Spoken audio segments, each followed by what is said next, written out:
Brought to you bye रजनीगंधा। यूं ही नहीं ताज ताज बन जाता है, शिल्पकारों का हुनर और चुनिंदा संगमरमर ताज को नायाब बनाते हैं। कुछ ऐसे ही चुनिंदा जगहों से बस खास ही चुनकर लाता हूँ। कतरे कतरे को मैं हीरे सा परखता हूँ। यूं ही नहीं मैं रजनीगंधा बन जाता हूँ।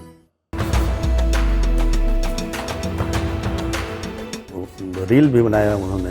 अच्छा देखा लालू जी को अब नाच के लिए दूसरे को बुलाने की जरूरत नहीं पड़ेगा कि नीतीश जी ने रोड बनाया, पिताजी आइसक्रीम खाने जाते हैं, बेटा जी नाचने जा रहे हैं, तो सब ठीक है। आज भी नीतीश है, कल भी नीतीश है, परसों भी नीतीश है। नमस्कार दोस्तों, स्वागत है आपका बिहार तक के बैठक में। हमारे साथ हैं बिहार के उप मुख्यमंत्री सम्राट चौधरी जी। आपका बहुत बहुत स्वागत है। नमस्ते। और चुनावी वर्ष में अब तो कुछ ही महीने बचे हुए हैं चुनाव में। महीने मतलब प्रचार तो शुरू हो ही गया है आप लोग का। अब दिन कहिए, दिन कहिए, हाँ।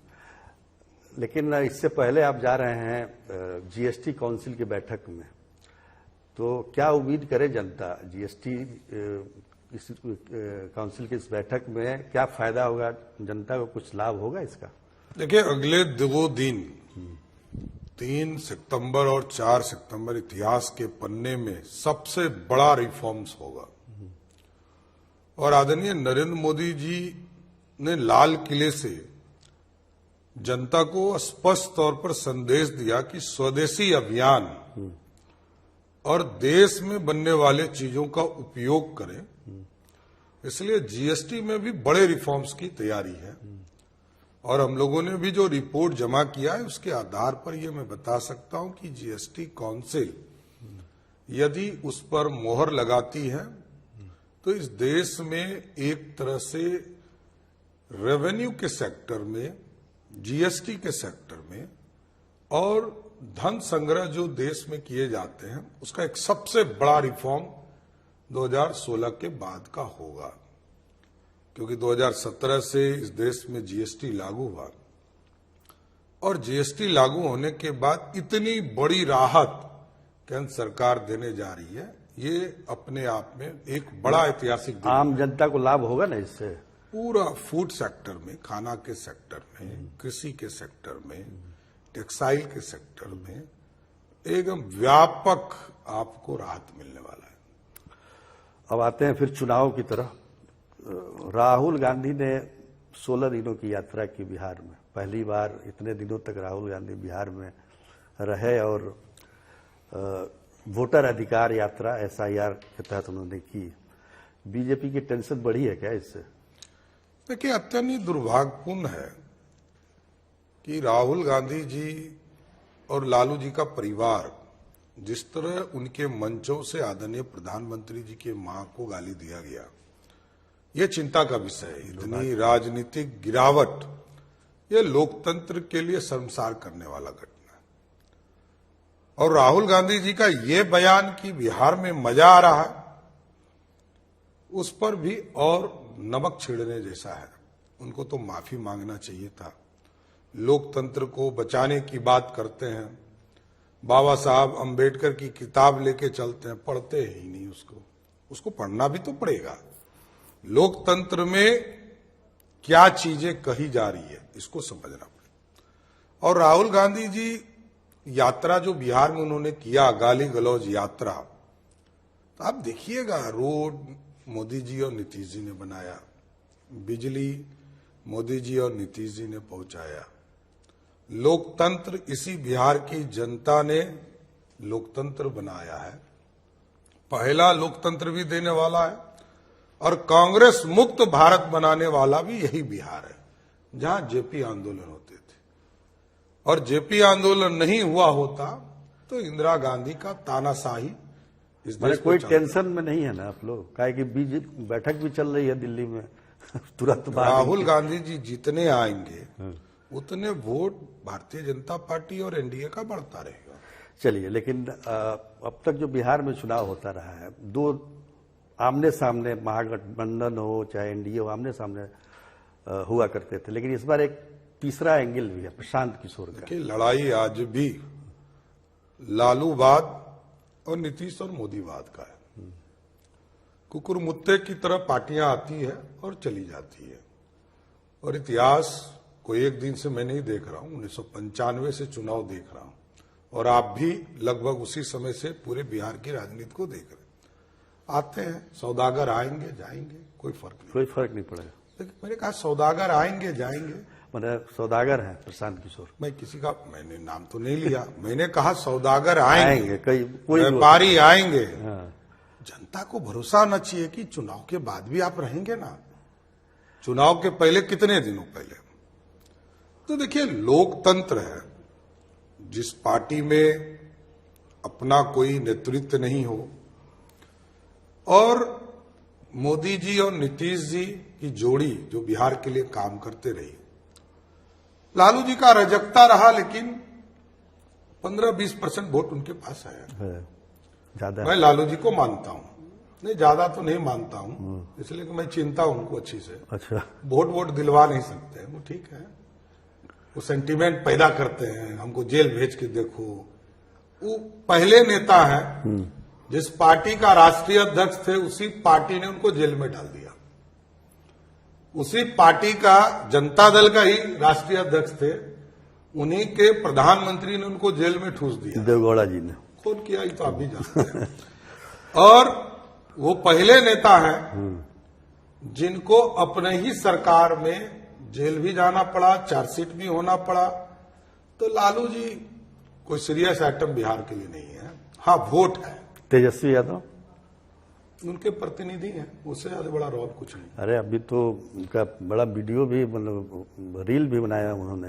अच्छा, देखा लालू जी को अब नाच के लिए दूसरे को बुलाने की जरूरत नहीं पड़ेगा, घर में ही। और देखिए नीतीश जी ने अच्छे युवाओं को आकर्षित कर रहे हैं। हम क्या बोल रहे हैं, अब भाई अच्छी बात है ना कि नीतीश जी ने रोड बनाया, पिताजी आइसक्रीम खाने जाते हैं,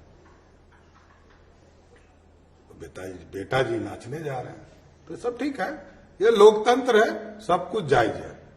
अच्छा, ये चिराग पासवान का क्या चक्कर, रहेंगे साथ में रहेंगे? क्या है कि कभी होता है कि सभी सीटों पर चुनाव लड़ेंगे, कभी उनको मन करता है कि बिहार के लिए काम करें, क्या लगता है आपको? देखिए, बहुत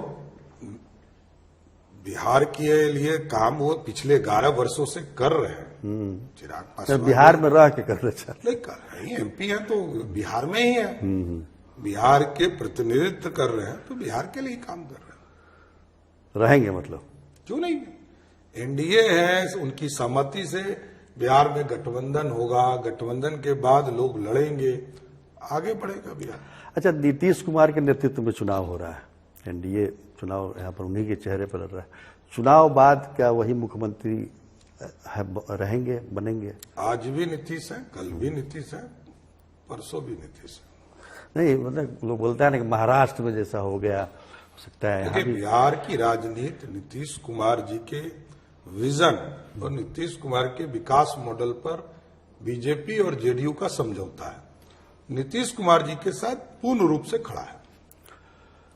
आपका कद जिस तरह से बीजेपी में बढ़ा है, अध्यक्ष भी रहे, प्रदेश अध्यक्ष, डिप्टी सीएम है, तो क्या हम ये कह सकते हैं कि आने वाले, मतलब चुनाव के बाद, आप मुख्यमंत्री से मैं बात कर रहा हूं, होने वाले सुजीत जी, मैं एक छोटा सा कार्यकर्ता हूं, इससे अधिक मेरा कोई रोल नहीं है। और जहां तक आप लंबे समय से आप काम करते रहे हैं, मेरा ये मानना है कि बिहार या देश में भारतीय जनता पार्टी एक साधारण कार्यकर्ता को भी आगे बढ़ाता है। और आज जिस स्ट्रक्चर में बिहार है, आगे भी भारतीय जनता पार्टी एनडीए मिलकर सरकार बनाएगी, और मिलकर जो जिसको दायित्व मिलता है वो काम करेगा। अगर मान लीजिए ये दायित्व आपको मिल जाए मुख्यमंत्री बने, 3 प्राथमिक काम क्या होगा? मैं ऐसा सपना ही नहीं देखता हूं। नीतीश जी काम कर रहे हैं, सहयोगी हूं, वित्त का काम दिया है, वित्त की व्यवस्था करता हूं। संतुष्ट है? मैं बहुत पॉलिटिकली संतुष्ट आदमी हूं। नहीं तो आप तो जानते हैं हमको, कितने लोग टिकट देना चाहते हैं, मैं उनका उम्मीदवार नहीं बनता था। अच्छा, एनडीए का इस बार जो नारा है कि 2025 225 फिर से नीतीश, 225 हो जाएगा। 206 सीटें 2010 में हमने जीता था। उस सारे रिकॉर्ड को तोड़ने की तैयारी बिहार की जनता के आशीर्वाद से होगा। अच्छा, ये अभी की जो स्थिति परिस्थिति है उसमें तो यही लग रहा है कि पूरी की पूरी राजनीति, मतलब बीजेपी का पूरा, चाहे एनडीए कह लें, पूरी तरह से नरेंद्र मोदी पर निर्भर है। नरेंद्र मोदी और नीतीश कुमार दोनों। नीतीश कुमार पर भी, नीतीश कुमार जी और नहीं, नरेंद्र मोदी आज भी नीतीश कुमार उतने हैं प्रासंगिक, जिस तरह से उनके स्वास्थ्य को लेकर बहुत सारे एकदम जनता में जाइए, जनता से पूछिए, महिलाओं से पूछिए, मोदी और नीतीश की जोड़ी ही बिहार में हिट है। अच्छा, ये बिहार की राजनीति कभी जाति से उठ पाएगी? हालांकि अभी आप भी भाषण में कई बार जाति का जिक्र करते हैं। ना, एकदम नहीं। बिहार में एनडीए 200 से अधिक जातियों को अपने साथ लाके चुनाव जीती है और बिहार में कोई जातिवाद नहीं है। विकास पर बिहार में वोट होते हैं। नहीं तो नीतीश कुमार जी के पास कोई जाति की संख्या नहीं है। कर्पूरी ठाकुर जी आज से 50 साल 60 साल पहले मुख्यमंत्री बने, कोई जाति उनकी नहीं थी। तो जातिवाद नहीं होती है? नहीं, जातिवाद का एक आप लोग टिकट ही देते हैं जाति देख के? नहीं, देखिए, आपका नजरिया अलग है। मेरा स्पष्ट मानना है कि बिहार लोकतंत्र की जननी है।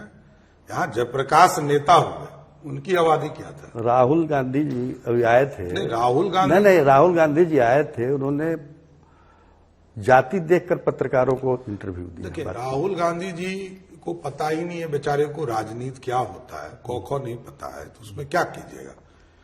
उनको पता ही नहीं है कि देश क्यों इतने पीछे हैं।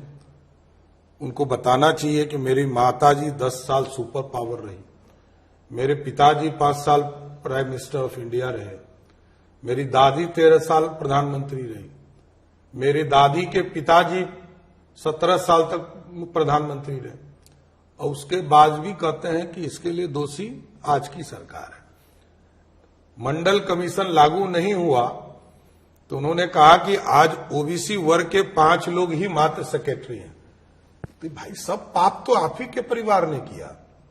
यदि मंडल कमीशन 1979 में रिपोर्ट आ गया और 80 में आपकी दादी प्रधानमंत्री बनी और लागू नहीं किया, तो इसके पाप के भागीदार तो आप हो। आपको सर मुड़वाकर गंगा जी में स्नान करके देश के लोगों से माफी मांगना चाहिए। ये तो हो गई राहुल गांधी की बात। ये जानना चाह रहे थे कि नीतीश कुमार आज मुख्यमंत्री, तो हम लोगों ने 20 साल से देखा है उनको, और किस तरह से सक्रिय रहते हैं चुनावों में, हर चुनाव में। इस बार क्या लगता है कि जनसभा संबोधित करेंगे? एकदम, क्यों नहीं। पर डे समीक्षा भी कर रहे हैं और सभी सभा को संबोधित करेंगे। आज भी आदरणीय प्रधानमंत्री जी के कार्यक्रम में उन्होंने अपने वक्तव्य को पूरे जीविका बहनों को सीधा संवाद किया और सबसे बात किया। इसलिए नीतीश कुमार जी के बिना तो मैं सोच भी नहीं रहा। जाते जाते एक और सवाल का जवाब दे दीजिए कि अभी बहुत सारी घोषणाएं आप लोगों ने की है, मतलब कितना करोड़ लोगों को लाभ पहुंचा दिए? 7 करोड़ 24 लाख मतदाता में कितने करोड़ लोगों को आप लोगों ने डायरेक्ट? सुजीत जी, बिहार के विकास में जाति धर्म, इसीलिए मैंने कहा कि जब हम पेंशन योजना देते हैं तो ना हिंदू देखते हैं ना मुसलमान देखते हैं। हम यदि बिजली 125 यूनिट तक सब्सिडी देते हैं तो उसमें भी हमने जाति धर्म वर्ग नहीं देखा। आज भी महिलाओं को यदि रोजगार के लिए जोड़े जाएंगे तो हमने तो 100% की बात किया। और मैं आज भी कहता हूं आपके कैमरे के सामने 80% मतदाता एनडीए को वोट करना चाहता है, इसलिए 200 पार की बात करता हूं। नहीं, लेकिन अभी इतनी घोषणाएं पहले कभी नहीं नीतीश कुमार या फिर एनडीए सरकार की तरफ से भी नहीं देखने को मिली। क्या आगे भी इस तरह की और भी घोषणाओं की उम्मीद करें? यदि रास्ते मिलेंगे, जनता का फीडबैक मिलेगा, जरूर काम होगा। महिलाओं के संवाद हुए, 1 करोड़ 70 लाख महिलाओं से संवाद किया गया, 29,000 दलित समाज के टोलों में संवाद किया गया। जो जनता का फीडबैक आया तो उस पर काम किया गया। मैंने आगे भी और घोषणाएं हो सकती है? क्यों नहीं हो सकती है। नीतीश कुमार जी काम के लिए ही जाने जाते हैं। एक भी चीज जो जनता को पहुंचाई जा सकती है उसको करते रहेंगे।